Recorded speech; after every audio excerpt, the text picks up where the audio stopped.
నా క్రయధనముకై రుధిరము కార్చితివి, ఫలవంతములైన తోటగా మార్చితివి.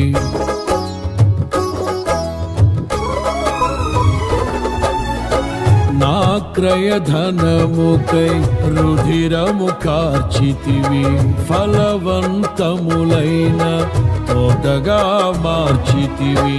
ఫలితము కొరకైన శోధన కలిగినను ప్రతిఫలముగా నాకు ఘనతను నియమించి, ఆశ్చర్యకరమైన ఆదరణ కలిగించి, అన్ని వేళలయందు ఆశ్రయమైనావు. ఎంతగా కీర్తించిన నీ రుణమే నే తీర్చగలనా? ఇదే కదా నీలో పరవశం,